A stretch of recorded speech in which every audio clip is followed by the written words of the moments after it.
Baik, teman-teman kita mulai ya. Ini kemarin kita mau bahas tentang otomotif dan leasing ya. Ini kalau kalau bicara mengenai multi finance atau leasing itu kemarin kalau saya tidak salah ya, itu ada satu berita atau satu katalis mengatakan bahwa mulai 2025 ya.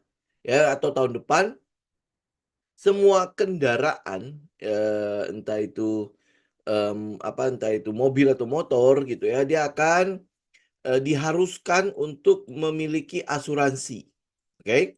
Ya, jadi ya teman-teman mungkin bisa lihat ya, ada asuransi-asuransi mobil atau ini asuransi umum berarti ya, yang mungkin juga bisa mendapatkan katalis dari situ. Walaupun mungkin penerapannya masih belum kita belum bisa katakan bahwa oh ini pasti akan diterapkan gitu ya. Memang cukup banyak itu ya kontroversi di apa dari sekarang ya di lapangan ya. Nah, kita nggak tahu nanti apakah jadi penerapan apa enggak. Tapi minimal itu bisa menjadi sebuah katalis yang teman-teman bisa siapkan seandainya gitu ya. Kalau kan ada multi finance yang merangkap sebagai asuransi juga. Ya, ada asuransi yang selain jiwa tapi dia punya umum juga ya. Contoh misalnya kayak PNLF kan itu kan seharusnya ada asuransi umumnya kan. Kemudian ada beberapa asuransi juga memiliki asuransi umumnya selain asuransi jiwa kan. Ya, jadi ya teman-teman juga bisa memperhatikan itu. Ya, tapi kita kita hari ini kita coba lihat ya beberapa yang berkaitan dengan otomotif.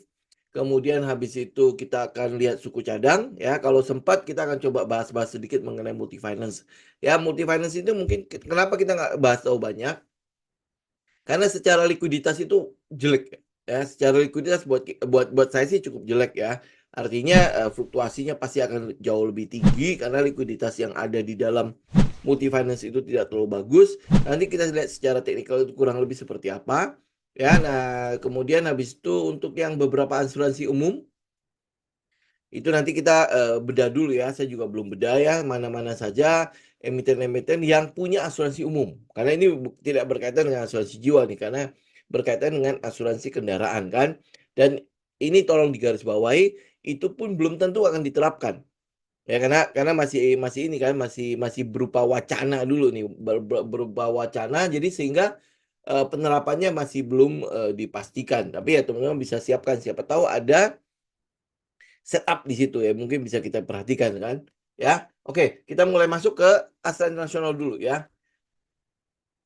Ini Astra, jadi Astra ini udah kita bahas berkali-kali ya. Jadi mungkin ini adalah area yang kita mau tunggu ada di sekitar 4100 sampai kalau dia spring ya. Kalau dia spring berarti akan ada di area sekitar 3600 sampai 3200. Oke ya, ini karena udah dibahas cukup banyak jadi ya mungkin saya tidak akan bahas terlalu detail lagi ya. Jadi mungkin kalau teman-teman ngambil pattern, jadi mungkin ada sekitar pattern-pattern dari sini ya.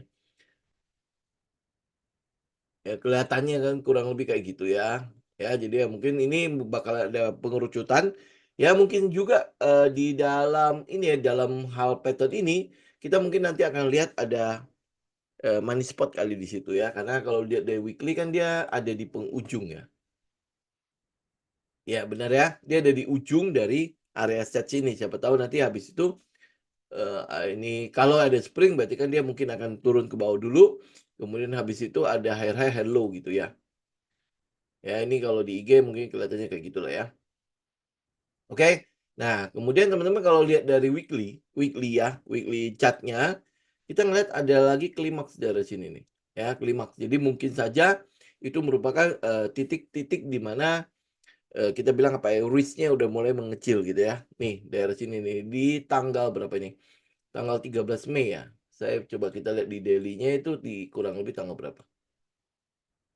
Di daily-nya itu kurang lebih ya sekitar 13-14 Mei ya. Jadi ini mungkin setelah dividends ya. Penurunan lumayan gede jadi ada pembuangan barang lumayan besar dari situ. Nah, ini mungkin udah di dekat-dekat ya, di dekat-dekat area risk yang cukup rendah ya. Ditambah lagi kalau sentimen itu jadi ya, sentimennya teman-teman update ya. Sentimen itu berupa potensi penurunan suku bunga ya, potensi penurunan suku bunga. Jadi pasti akan diikuti oleh Bank Indonesia lah. Walaupun kemarin masih diputuskan tetap ya untuk BI rate-nya kan. Nah, kemudian di Amerika sendiri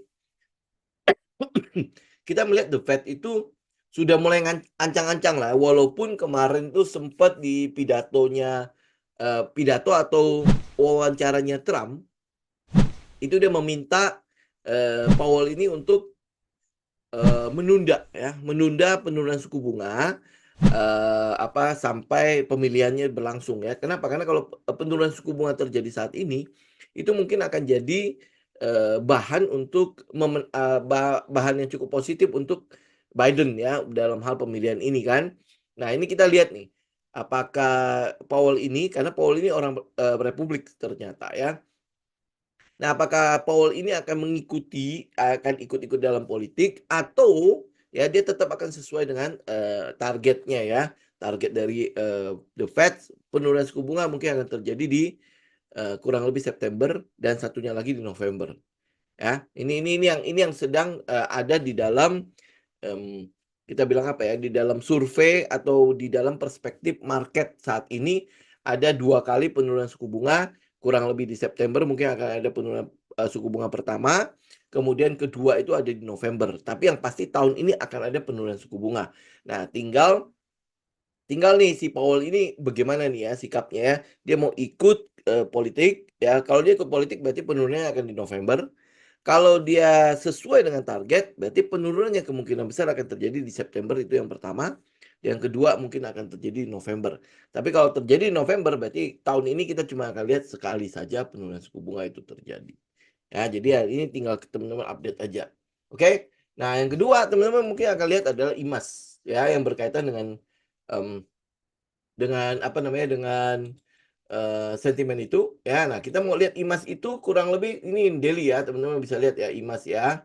Ini ada daerah bawah, dia udah sempat klimaks daerah sini di daerah berapa nih? Daerah 1200 itu udah klimaksnya. Nah, sekarang kita tinggal lihat nih, ini apakah sudah dites atau nanti dia akan ada spring. Kalau dia tidak ada spring, potensinya apa? IMAS itu kemungkinan besar akan ada money spot. Ya, ini tinggal perhatikan nih, karena volumenya udah cukup mendukung untuk IMAS. Kemudian habis itu memang EMA 200-nya di atas. Ini area resistennya kan masih ada di daerah 1400 ya. Jadi buat teman-teman yang mau make sure aja ada terjadinya breakout atau tidak ya, teman-teman bisa tunggu di daerah ini. Dia di daerah 1400 sampai 1425.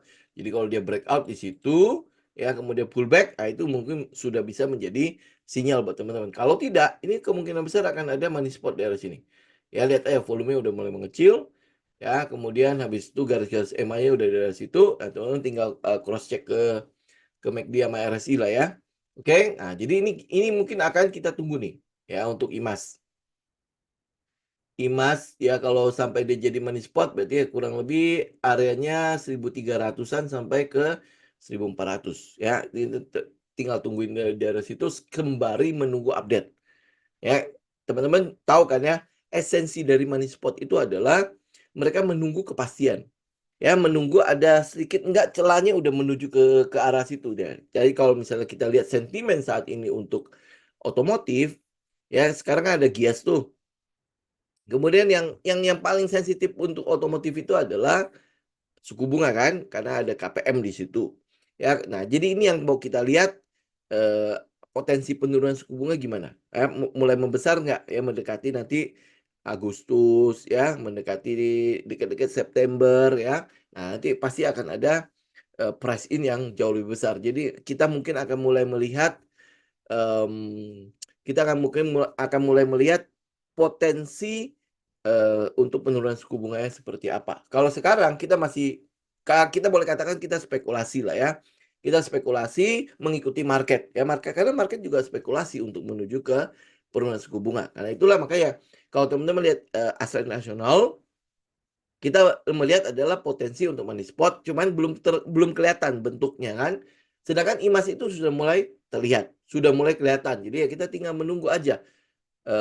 Ini berarti udah pertengahan Juni kan, pertengahan Juni. Jadi mungkin nanti ya mungkin kalau dia money spot ya mungkin akan berlangsung sama itu ya beberapa minggu itu ya. Nah, kotak itu pasti akan terbentuk. Ya. Jadi kita akan tunggu ini ya.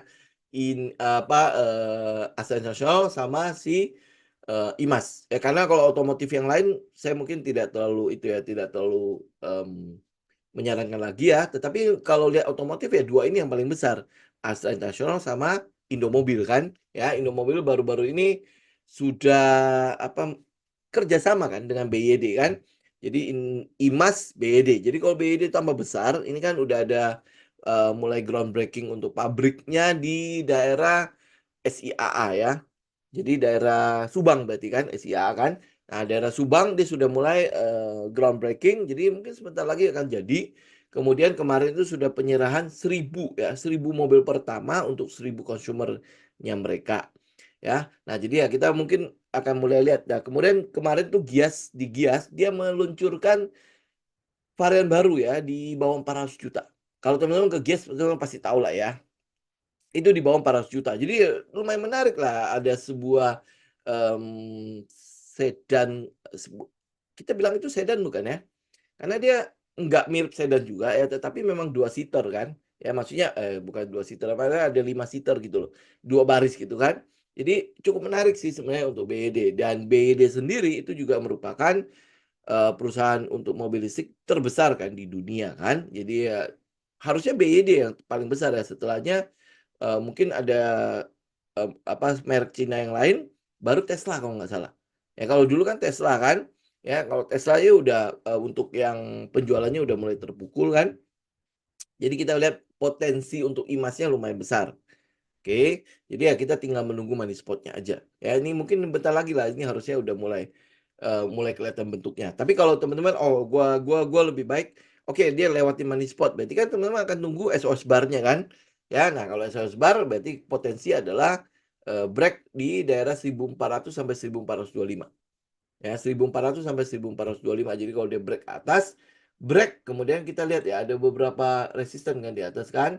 Nah, jadi break lewatin resisten itu akan jauh lebih baik. Jadi kalau teman-teman lihat ya, ini beberapa resistennya. Break, jadi ini sampai ke atas 1500. Jadi nanti mungkin teman-teman akan lihat kayak engulfing kan.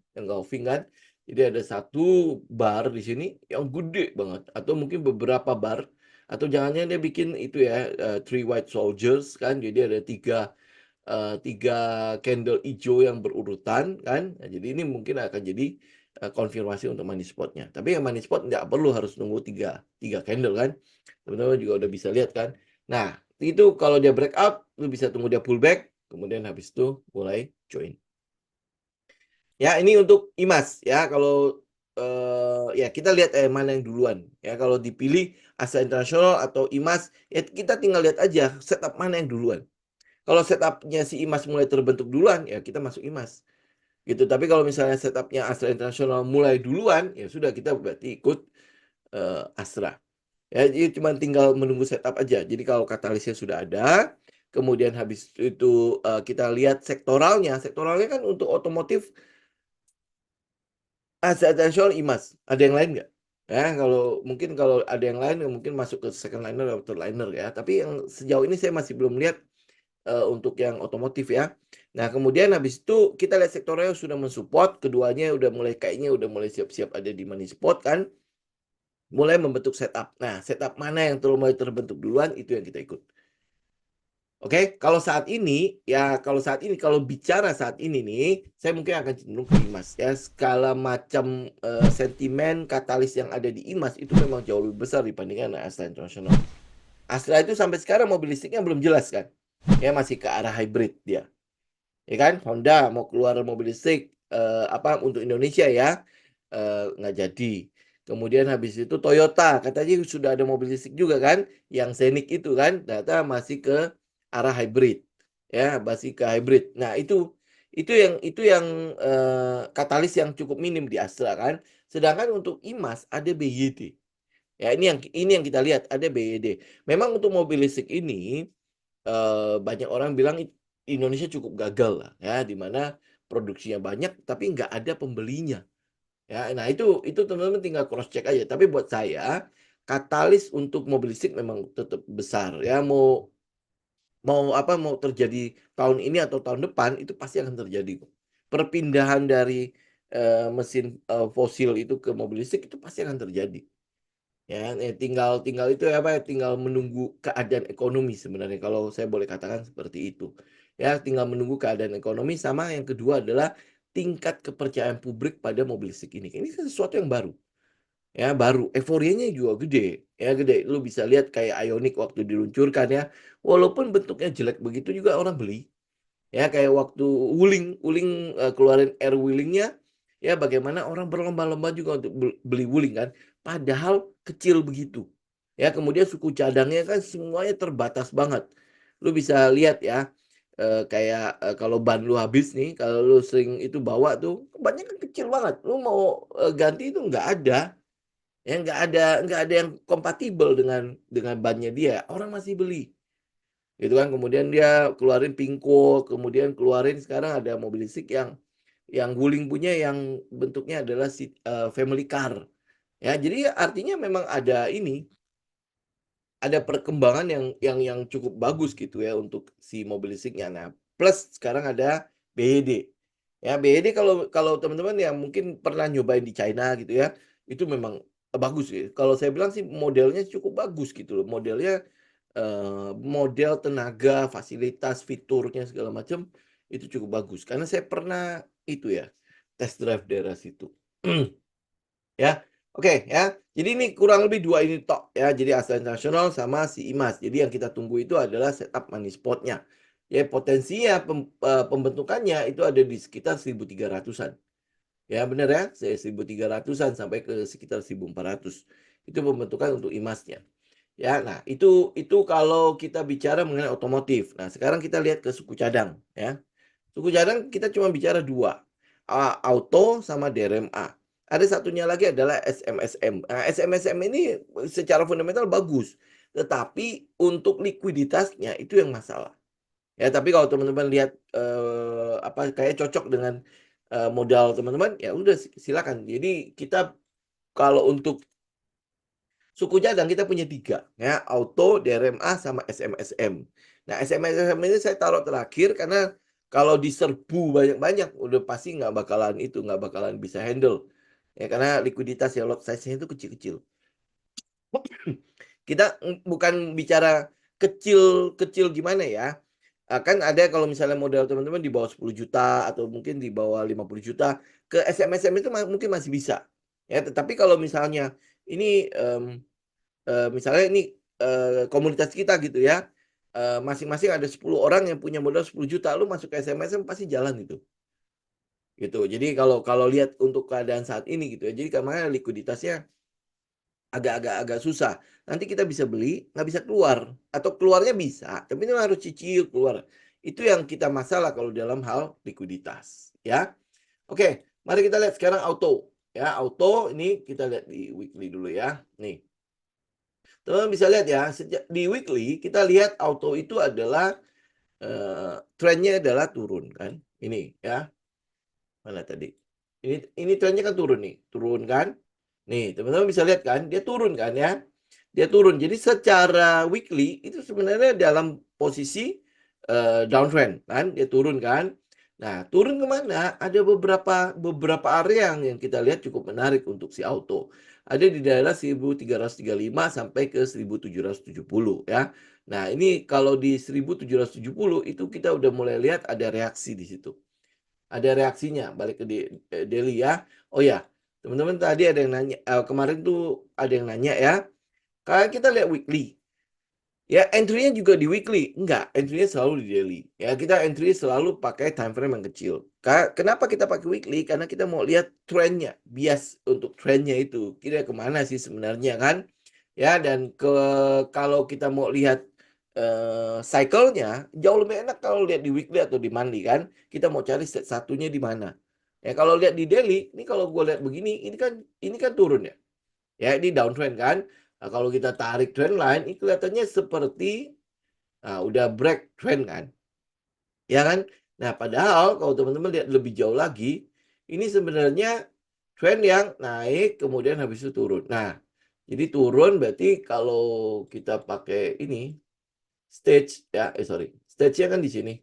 Ini stage 1, ini SOS, kemudian habis itu ini mark up 2 kan. Kemudian habis itu ini 3, dan ini 4 kan. Nah, 4 ya. Begitu udah 4, kan kita mau cari adalah kapan dia di satu lagi. Ya kan? Nah, apa yang teman-teman lihat di sini? Kalau ini pakai daily, jadi lu mesti lihat sampai sebesar ini. Tapi kalau lihat di weekly, apalagi kalau saya butuh untuk ini, butuh buat tampilannya di ini, di IG. Nah, ini dari sini kan lebih kelihatan kan, bahwa oh ini weekly, ini adalah 1. Ini 1 kan, ya, berarti ini daerah PS. Oke, nah habis itu ini adalah daerah SOS-nya. Ini SOS, ya, berarti ini adalah LPS-nya. Oke, nah habis itu mark up 2, stage 2 ya, stage 2. Nah, ini apakah ini 3? Ya, ini apakah ini 3? Kan kita tanya kan? Ya, nah kalau 3 mungkin teman-teman bisa lihat kayak gini nih, 3. Ya, habis itu ke 4.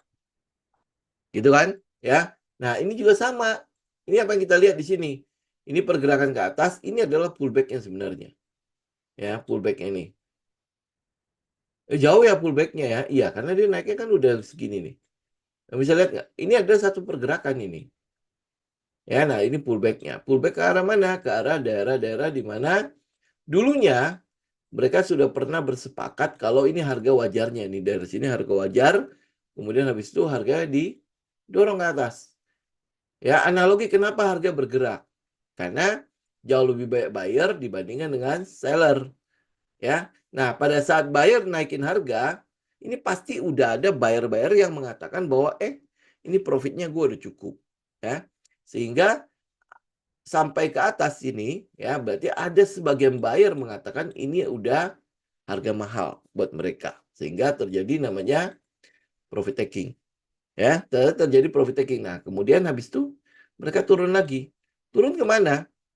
Ya, ini berarti kan kalau ini buyer lebih banyak daripada seller, berarti ini seller lebih banyak daripada buyer. Ya. Nah, sampai di keadaan, sampai di harga di mana buyer itu ketemu dengan seller lagi. Ya, di mana mereka berdua udah mulai sepakat lagi harganya. Oh, ini harga udah mulai sepakat ya, karena itulah makanya terjadi yang namanya changing hand. Ya, pertukaran barang, ya. Nah, kalau kita bicara mengenai changing hand, berarti secara teknikal kita bicara mengenai trend sideways. Ya, daerah-daerah sideways, ya. Nah, ini kebetulan daerah sini, daerah bawah sini, ya ini sempat terjadi changing hand di sini. Ini yang gedenya itu di sini. Nah, ini adalah daerah di mana mereka tukar barang, mereka sepakat, ya, harganya sepakat dari 2021 sampai ke 2023, hampir 2023, ya. Ini daerah sini mereka changing hand. Changing hand. Jadi pertukaran barang. Pertukaran barang dari mana? Dari seller, dari retail, dari dump money ke smart money. Kenapa kita bisa tahu dia dump money ke smart money? Lihat ke sebelah kiri lagi. Nih. Lihat ke sebelah kiri. Ya. Apa yang kita lihat di sini? Ini tadinya ini adalah harga mahal. Oke, ya harga mahal. Makanya terjadi seller yang lebih besar daripada lebih besar daripada buyer. Ya, lebih besar daripada buyer.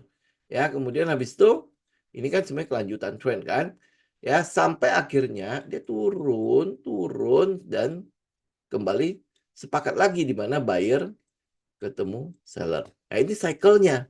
Jadi ini tadinya ini adalah buyer sama dengan seller. Kalau ini buyer lebih besar daripada seller, ya. Kemudian di daerah sini buyer sama dengan seller lagi. Jadi terjadi pertukaran barang nih. Ya, pertukaran barang. Jadi ini kan sebenarnya udah euforia kan? Ya, pertukaran barang sampai akhirnya oh ya udah. Seller buyernya udah selesai dengan barangnya. Sellernya masih banyak. Ya, karena apa? Karena ini kan proses di mana terjadi pertukaran barang. Nah, pada saat pertukaran barang di daerah atas, itu harus selalu apa? Selalu dalam keadaan euforia. Selalu ada dalam keadaan euforia. Ya, dari sini kita tahu bahwa terjadi pertukaran barang dari smart money ke dumb money. Ya, kenapa? Karena ini euforia. Ini secara psikologinya stage 3 ya, itu pasti akan euforia. Nah, kenapa harus dibikin euforia? Nah, ini kita bicara analogi lagi ya. Kalau lu nggak bikin euforia, bagaimana caranya lu menjual barang mahal? Bagaimana cara lu menjual barang mahal? Oke? Nah, lihat ke lapangan, lihat ke dalam hidup kita sehari-hari. Ada banyak sekali barang mahal, tetapi orang beli. Coba kenapa? Karena disuntik dengan ini influencer ini pakai ya. Kemudian habis itu tiba-tiba ngomong semua ngomongnya apa ya? Sosialita pakai barang begini, pakai barang begini, pakai barang begini. Nah, kita sudah tahu itu barang mahal. Ya sudah tahu itu barang mahal. Tetapi karena gengsi, ya karena ada sebuah euforia yang terus dibangkitkan, kita jadi berlomba-lomba untuk pergi beli juga. Betul nggak? Ya, contoh misalnya kayak barang Hermes gitu ya, Hermes gitu ya. Nah, lu lihat kenapa Hermes itu tetap ada pembelinya, walaupun setengah mati. Lu coba bayangkan ya, mau masuk ke dalam outletnya saja harus appointment lu. Harus appointment. Lu punya uang aja belum tentu bisa masuk ke dalam situ. Nah, begitu lu tenteng satu tas apa gitu Hermes gitu ya, itu kan jadi sebuah yang meningkatkan statusnya lu kan. Nah, orang beli gengsi itu loh. Walaupun itu barang mahal, tapi karena ada euforia di situ, ada sesuatu yang dikejar di situ, ya sehingga ya dia beli gitu ya. Nah, dalam hal kalau sudah barang sudah mahal, bagaimana cara menjual lagi kalau dalam technical? Lu bikin euforia, dia bikin turun, naik, turun, naik, turun, naik. Jadi seakan-akan kalau teman-teman lihat ini, trennya itu belum berhenti. Trennya itu belum berhenti. Ya, ini kalau lihat dari daily itu lebih parah lagi pergerakannya. Nih, ya ini kalau daily ya. Ini kalau yang IG nggak kelihatan, teman-teman mau nggak mau harus ke YouTube ya. Nih, teman bisa lihat nggak? Ya, dia turun, terus naik, ya naik itu euforia banget loh. Setelah turun, ya kemudian habis itu naik jureng, itu pasti arah banyak kali ini ya.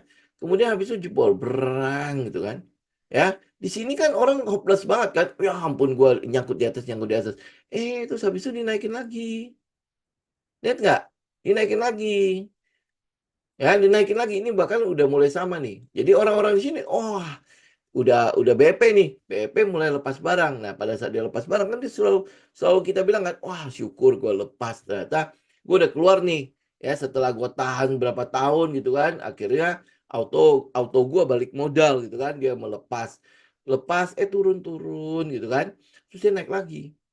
Nah, lu yang pernah pegang barang di sini lepas, loh kok dia belum balik lagi ya, ya dia belum mulai balik lagi, udah mulai naik lagi, di sini pasti diserbu ya. Kalau nggak percaya kita lihat volume tuh. Nih, ya, nih lihat bagaimana di serbunya. Ya, ya gede banget kan? Ya, padahal kalau teman-teman tahu, ini klimaks. Ini klimaks. Berarti kalau dilihat dari fasenya Wyckoff untuk yang distribusi, ini utak, ini UT, ini utak. Ya, benar ya? Nah, ya di klimaks. Disodok sekali lagi utat. Utat itu kalau diakumulasikan disebut sebagai spring kan? Ini springnya. Ini utatnya kan? Nah, habis itu masuk. Ini artinya apa? Artinya mereka mencoba untuk menjual barang mahal dengan euforia. Ini barang udah jelas mahal. Ini kenaikannya udah berapa banyak, ya kan? Ya, dan ini adalah keadaan di mana harga tersebut mahal. Lu cek di fundamental, kita udah tahu bahwa di sini PBV-nya udah gede, PER-nya udah gede, terus apalagi yang buat itu, buat harga wajar ya teman-teman, tinggal lihat lah PBV-nya pasti udah berapa, PER-nya udah pasti berapa, tapi orang masih terus beli kan. Ini kondisi udah mahal gitu kan. Nah, terus habis itu apa, karena dia kondisi udah mahal, maka tinggal menunggu kapan bayarnya selesai. Begitu bayarnya udah selesai, nah di sini seller akan jauh lebih baik daripada buyer. Sampai kapan? Ya sampai seller sama dengan buyer, terus dia mulai naik lagi kan.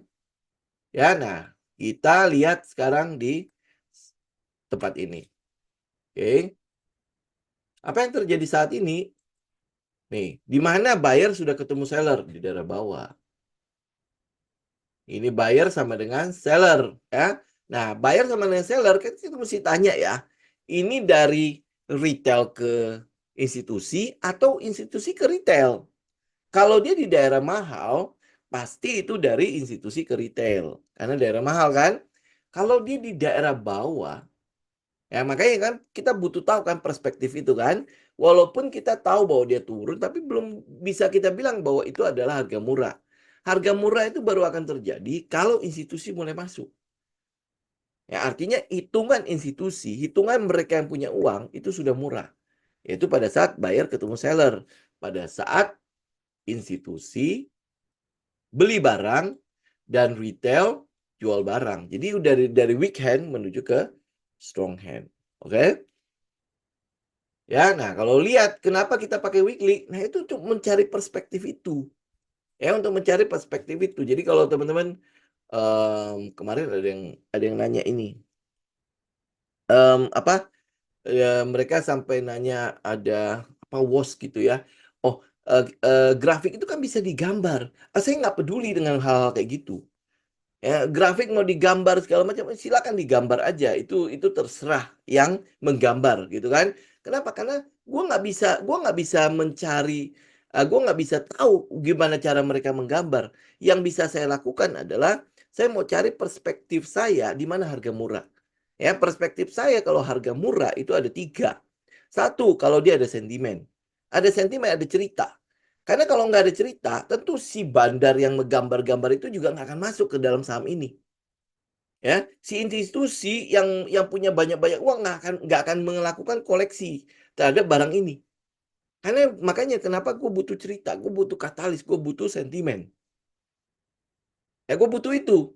Ya, nah kemudian yang kedua, gue butuh lihat sektornya. Sektornya itu support nggak? Karena institusi nggak mungkin dia mengkolek cuma satu. Ya, dia udah tahu ada satu institusi ada di dalam saham ini. Ya, institusi yang lain pasti akan mencoba untuk memilih saham yang kedua. Gitu ya, sehingga ada terjadi kesamaan pada mereka masuk untuk mempricing sesuatu itu. Ya, karena itulah makanya kita lihat saham-saham dalam satu sektor itu bergerak di arah yang sama. Itu mensupport sentimennya kita, itu mensupport story-nya kita. Karena kita kan adalah ada sesuatu yang pasti subjektif kan, ya. Data kita kurang ya dan lain sebagainya lah. Kita nggak punya sumber daya yang sekeren mereka yang punya likuiditas kan, ya. Nah, karena itulah makanya kan mau nggak mau harus banyak mechanical, harus banyak apa syarat dan ketentuan untuk mensupport kita punya penilaian. Oke, nah penilaian saya sebenarnya simpel di situ aja. Story. Nah, story ini berkaitan dengan apa? Story ini cuma berkaitan dengan tiga hal loh. Ya, tiga hal. Apa itu tiga hal? Turnaround, ya, cyclical dan startup. Oke, ini story ini harus bisa merubah fundamental dari perusahaan tersebut. Ya, walaupun ini sifatnya subjektif, oke nggak apa-apa. Kita cek yang kedua untuk mendukung subjektivitas kita menjadi lebih objektif kan. Sektoral di saham-saham yang dalam satu sektor itu sama nggak bergerakannya. Kalau mereka udah mulai bergerak merespon yang sama, nah, gue mungkin bisa mulai pede nih dengan apa yang menjadi katalis gue. Oke, ya. Yang ketiga, setup. Balik lagi setup. Jadi gue nggak peduli dengan siapapun yang menggambar. Kalau setup gue cocok, artinya apa setup itu? Setup itu berarti gue sudah memiliki statistik. Ya, gue sudah memiliki data, kalau setup ini nongol, gue punya win rate itu kira-kira berapa persen. Ya, gue sudah melakukan yang namanya backtest. Nah, backtest itu memberikan gue data statistik. Memberikan gue data win rate gue kira-kira berapa kalau setup ini nongol. Ya, jadi gue nggak akan peduli dengan istilah mereka apa ya, ada wash order lah, ya, ada apa menggambar cat lah dan lain sebagainya. Saya udah nggak peduli dengan istilah itu. Yang saya pegang itu adalah statistik saya. Yang saya pegang itu ada data saya. Ya mungkin nggak gue salah. Mungkin. Karena win rate dari trading system gue itu nggak 100%. Ya tidak 100%. Karena saya tahu tidak 100%. Apa yang saya lakukan dengan trading system saya? Saya lengkapi dengan risk management. Udah gitu aja. Kalau gue salah, ya kalau gue salah, maka gue tahu berapa resiko gue. Ya resiko gue terukur. Gue nggak akan sampai hancurin modal gue. Gitu. Tapi kalau gue benar, nah win rate ini yang jalan, data statis gue jalan, gue akan kira-kira dapat berapa gitu. Ya, jadi simple aja kayak gitu. Jadi gue nggak peduli lagi orang ngomong, nanti dia digambar ada bandar, segala macem. Ya, itu dulu ya. Dulu ya, saya peduli sekali. Tapi setelah kita punya pengalaman, ya, kita jalan seiring dengan waktu, ada proses yang kita lewati, dari proses itu kita evaluasi, kita review, ya. Lama-lama kita jadi realistis dan simple, ya, dan sederhana. Gue nggak bisa peduli dari banyak hal itu. Lu tahu siapa yang gambar? Nggak kenal. Nggak kenal. Bagaimana dia menggambarnya? Nggak tahu juga. Ya kalau nggak tahu, terus gue bisa cari tahu nggak? Nggak bisa cari tahu. Kalau nggak bisa cari tahu, ini kan sesuatu yang gelap ya. Ya kan? Sesuatu yang gelap yang tidak bisa dipelajari. Ngapain kita urusin? Betul nggak? Ya. Nah, gue balik ke statistik gue. Yang lain tuh gue nggak bisa urusin. Nah, yang bisa gue urus siapa? Data statistik gue. Trading system gue memberikan apa yang kalau kita bilang kemarin, algoritma. Algoritma gua itu bisa memberikan win rate gua berapa persen. Udah gua konsen di situ aja. Yang nggak bukan dalam dalam bidang gua, tidak dalam kendali gua, ya itu gua nggak peduli.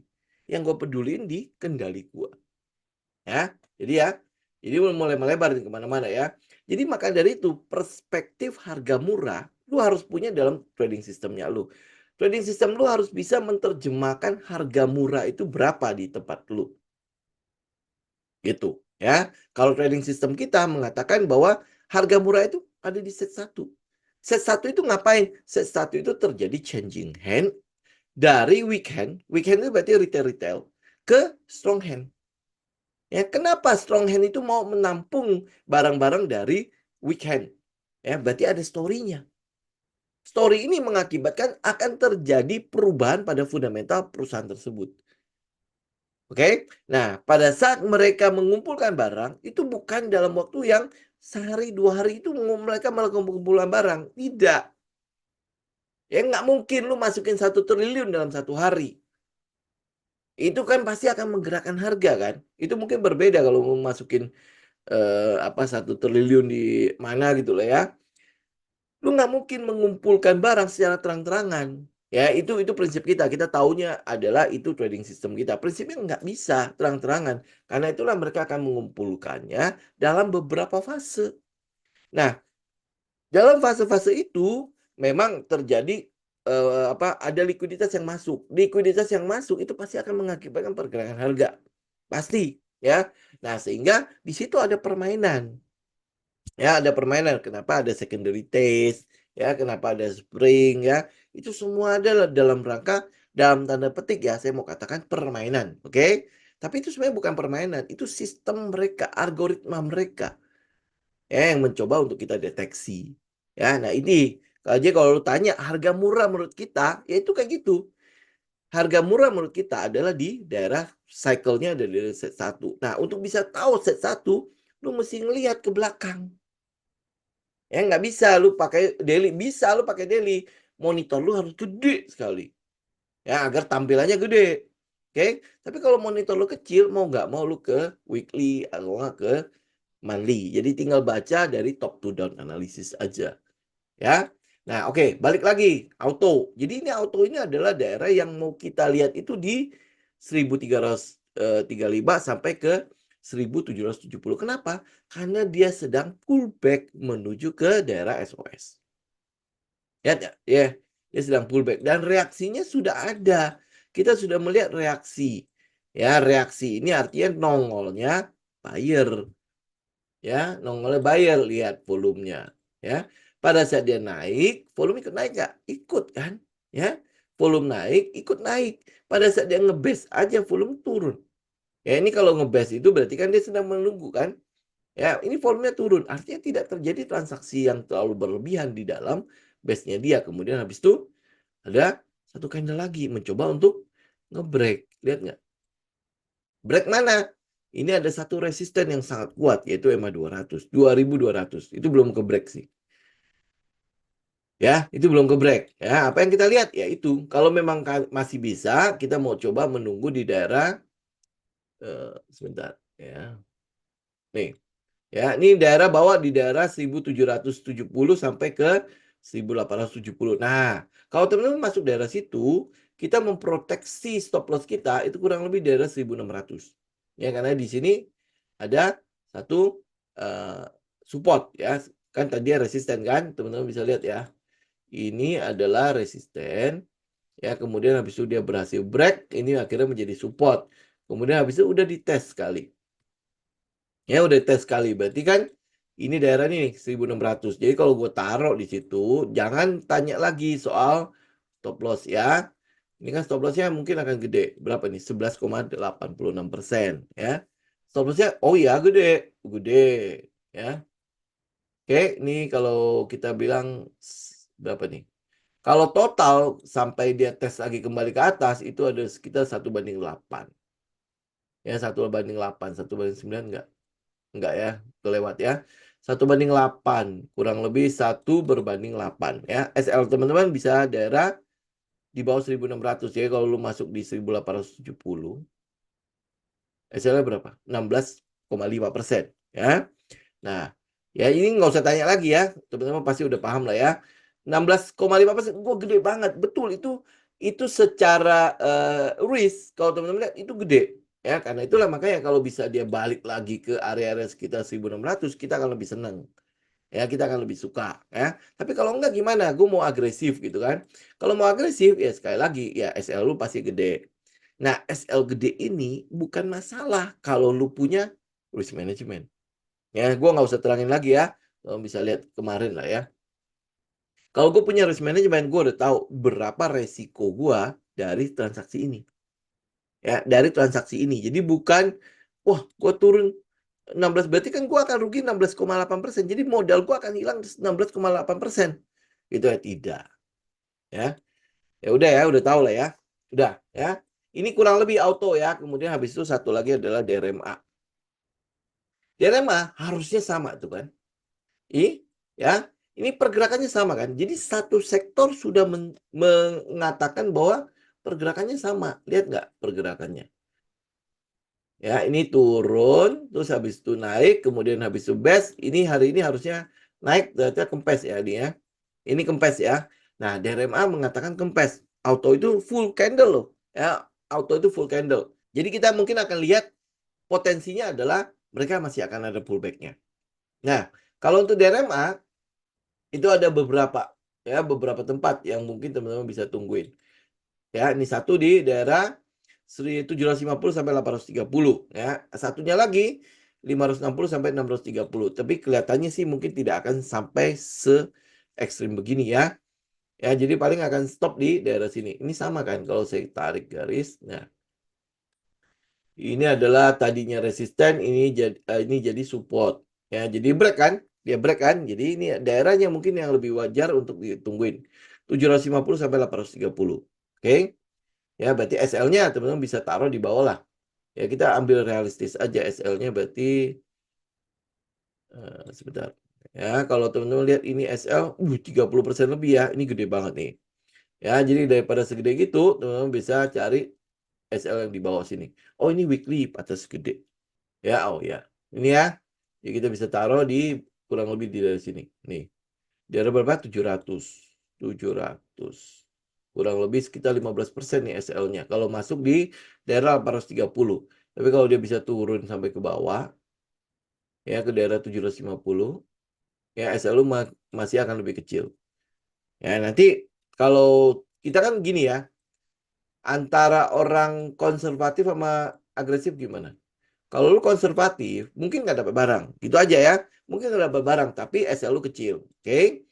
Nah, kalau lu agresif, mungkin dapat barang, tapi resikonya adalah SL lu gede. Gitu ya. Mau nggak mau kayak gitulah ya.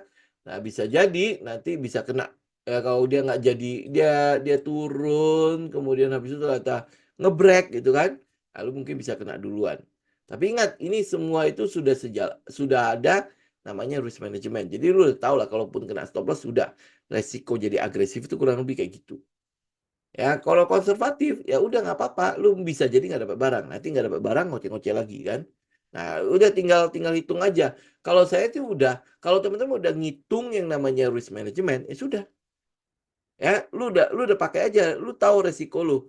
Kalau lu agresif, berarti lot size lu sedikit. Kalau lu konservatif, lot size lu memang gede, tapi bisa jadi nggak dapat barang. Gitu aja. Ya. Jadi resiko lu agresif, lot size lu kecil, jadi jangan mengeluh nanti, nggak masuknya kedikitan. Tapi itu kan bagian dari risk management lu, ya. Nah, nanti kalau lu jadi konservatif, gue tunggu di bawah nih, nggak dapat barang, ya, komplain lagi, nggak bisa, oke? Jadi udah, apa yang menjadi trading plan lu, teman-teman udah konsisten ikut gitu aja. Ya, nggak usah komplain. Jadi semua itu udah teman-teman putuskan di awal. Lu mau agresif, berarti siap-siap bisa jadi stop loss lu kena. Ya kan, gua masuk duluan nih. Bisa jadi masih turun-turun terus kan. Bisa jadi SL lu kena. Jadi bisa jadi lu jadi akhirnya rugi kan. Nah, tapi kalau misalnya lu jadi konservatif, bisa jadi lu nggak dapat barang. Ya, lu bisa nggak dapat barang. Memang SL lu kecil. Gitu ya.